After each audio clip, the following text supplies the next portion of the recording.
Teaching is a realm of possibilities, and classroom is a site of silent revolution. Democracy dies if our classrooms disappear. If our classrooms die, then the democracy dies. National Institute of Educational Planning and Administration, NIEPA, organized 13th Maulana Abul Kalam Azad Memorial Lecture on 11th November 2022 in India Habitat Center, Delhi. The lecture was by Professor Avijit Pathak, the renowned academician, a great philosopher, and above all, a powerful orator. On the topic on dialogue and art of listening, rethinking our classrooms. Welcome address was by Professor N.V. Varghese, Vice Chancellor NIEPA, and the program was chaired by Professor S. Irfan Habib, former Maulana Abul Kalam Azad Chair, NIEPA, New Delhi. Here are the excerpts.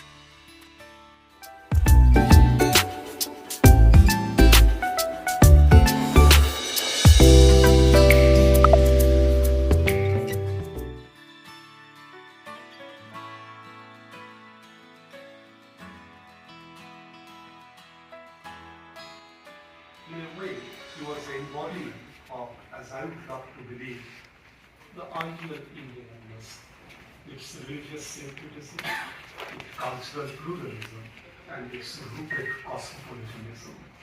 And this is something that we seem to be missing at a time when religion has lost its religiosity and degenerated into a tight identity marker. I am a Hindu and you are a Muslim, and we are destined to kill each other. And when religion has lost its religiosity, it becomes a tight identity marker. And when nationalism seems to have become a loud assertion of the identity of the dominant community, at that time, invoking Maulana Azad has its own historic significance.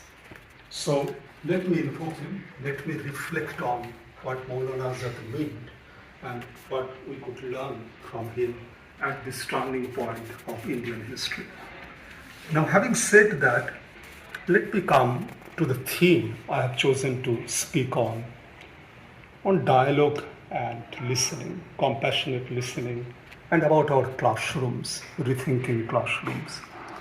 I would just say, to begin with a biographical note, and then I would come to the sociology of it. If for 31 years, when I taught at JNU, at Center for the Study of Social Systems, if for 31 years, winter or summer, foggy morning or the extreme heat, 42 degrees Celsius, at 9 a.m., I could come to my class and never in 31 years, a sense of nausea or the boredom or the disenchantment would occupy my mind. As I entered the classroom, look at the curious eyes of the young students, politically charged, eager to learn and unlearn. That has been made possible as I reflect on, because I always believed and thought and cherished as a teacher on the epistemology of hope or on the pedagogy of hope. Classroom as a site of hope, as a site of possibilities.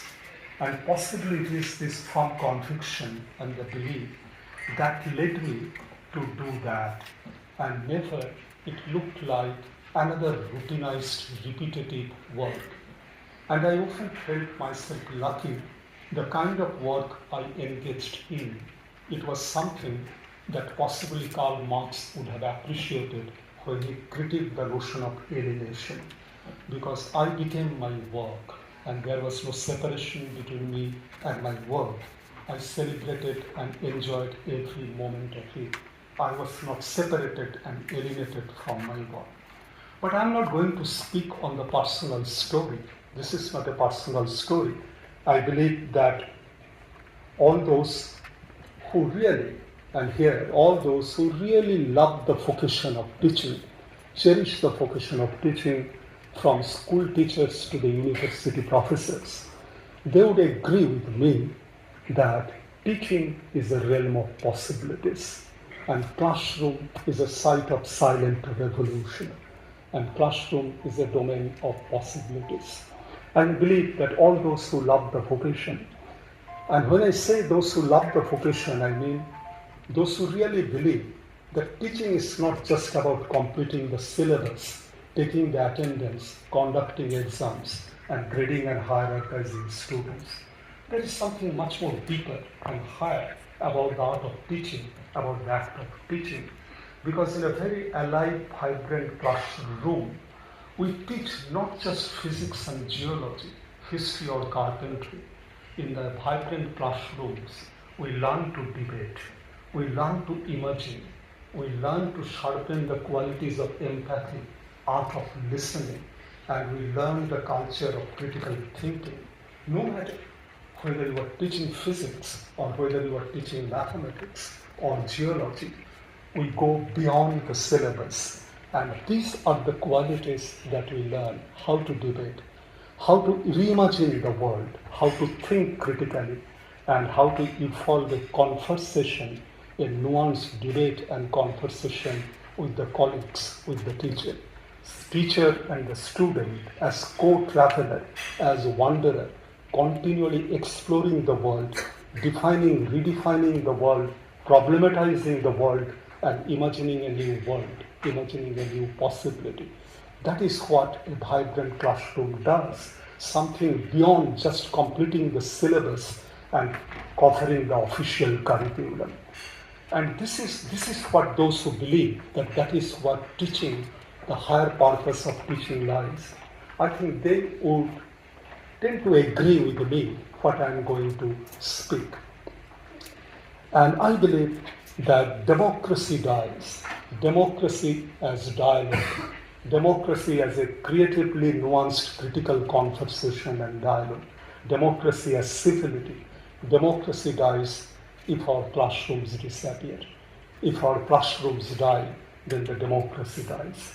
And that is why the dialogic, active, vibrant classroom in which the teacher and the student are continually redefining the world, problematizing the world, and working together, that has a tremendous role to play. I know, and I have often been confronted by this question. Some of you would ask, that isn't it the fact that only school teachers are supposed to bother about classroom, about teaching, about pedagogy? You are a university professor. Isn't it the fact that your primary task is to write academic papers and to do projects and the publications and the papers? You are a researcher. Why should you bother about teaching? I believe this is a dangerous idea. It is a dangerous idea primarily for the reason that anyone who has taught meaningfully at the university would realize that there is an organic bond between teaching and research.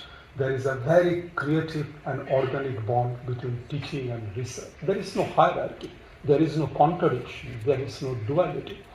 In fact, anyone who has written a good book, who has written a good paper as part of university faculty would concede that some of the great ideas of writing a paper, writing a book, have emerged from the classroom. In the process of interaction with the students, the kind of questions the students ask, the kind of debate that has initiated in the classroom, that became an inspiration to write yet another paper or to write a book. And not only that, a question often confronts me: researchers do not come from Mars. Researchers do not come from another planet. Researchers are created in the classrooms. Researchers are created in the classroom. So unless there is an engaged pedagogy, unless there is meaningful teaching, how come researchers can emerge? So researchers need a culture in which there are great teachers who encourage them, activate their potential, arouse their hidden possibility. I'll just here give a simple illustration. Once teaching a course on social stratification, I spent significant amount of time by talking about cinema. It was not part of the syllabus. And there is a rigorous discussion on films like Bimal Roy's Shujaga and Satyajit Ray's Shabdavi. And I believe many of you have seen this film at different junctures. It was done. All these films were on the caste question.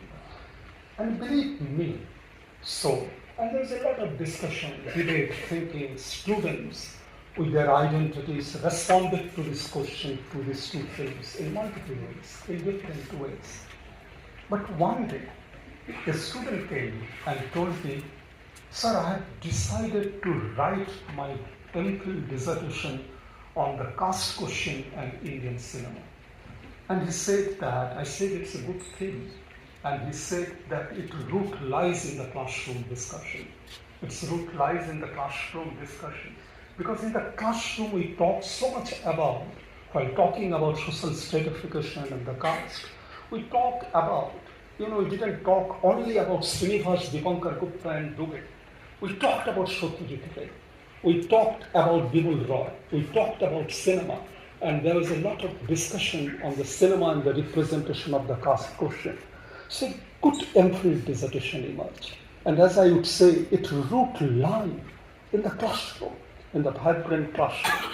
So I think that it is very, very important, to see an organic bond between teaching and the research, and why not just school teachers, even university teachers should keep thinking about pedagogy, about teaching, about classroom interaction. This is what I believe is the important point. So for a creative knowledge generation, a classroom had to be vibrant. So a participation of students and teachers together to generate something new, something fresh, is what Professor Pathak said again and again, and that is something which is being undermined in today's education world.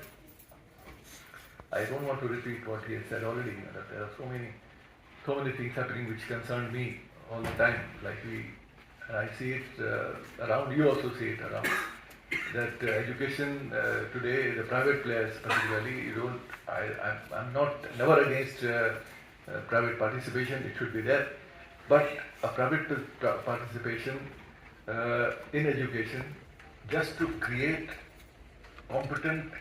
competence in young people to go and get a job. That is not enough. That is no education at all. That's what you heard just now. Education of the mind is something else. And Maulana Azad repeated it in so many of his writings. And again, that education of the mind is possible only when you let the doors open. When the education system or the classroom is not really confined within a syllabus. It has to be open. Students have to participate.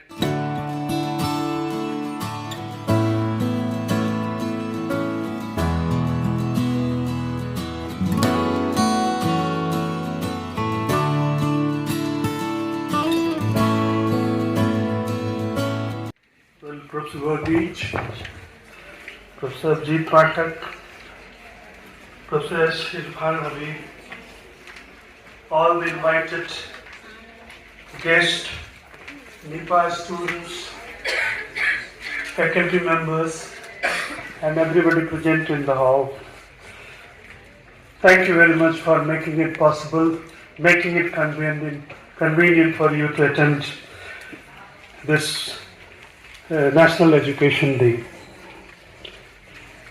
It's indeed a great occasion for NIEPA when NIEPA, being a national institute, is given the responsibility of organizing the function in the name of National Education Day.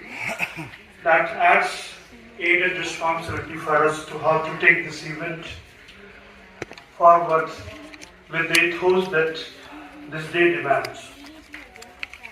We have been organizing this event for 13 years. In fact, this is the 13th Maulana Azad Memorial Lecture. In fact, Professor Irfan Habib has been the founding Maulana Azad chair, and I have taken the legacy from him to continue that. So presence of Professor Irfan Habib and his comments on the lecture by Professor Avijit Pathak is very important, because we thought certainly this should happen when the person who initiated should be chairing this event. Well, thank you very much, Professor Pathak. In fact, it has been really a treat to listen to him, and I always see that I have seen him through the student days when we were in the same hostel, in fact. But I could see that, the way that he loves the profession, the way that he teaches, in fact, he is the living example. I think probably that, what Gandhi said, be the change that you want to bring, probably this is what a teacher should be. So you have to observe, probably somebody should do a research project on his personality to find out what a teacher should be like that. Well, thank you very much. I think this certainly is there. I think we all thank you so much for accepting this narrative, this giving us a lecture. He does not feel like writing the lecture. Many times I have been seeing him that, you ask him to talk and then we transcribe and then we make it a book. But this time he took a time out and he wrote the text of book, but although he did not read it, but he certainly wrote it well enough. Thank you very much, Professor Pathak, for giving this lecture and making it possible for us to share your lecture with the audience. Well, I think Professor Avijit has been the guiding force at NIEPA, in fact. Since the day he joined, in fact, and now he is almost on the exit. And I think his being here at NIEPA has helped the institute to grow from a different phase to another phase where we all are feeling that how empowered that we were, the kind of freedom, the kind of guidance that he gave to everybody. So thank you very much, Professor M.B. Varghese, for giving us, and also for your remarks, and also for all the kinds of activities. When I see that when he's there, then I don't think about anything else. I said there is somebody who will always support us when we do this. So your presence, your association, and we always will cherish, and thank you so much.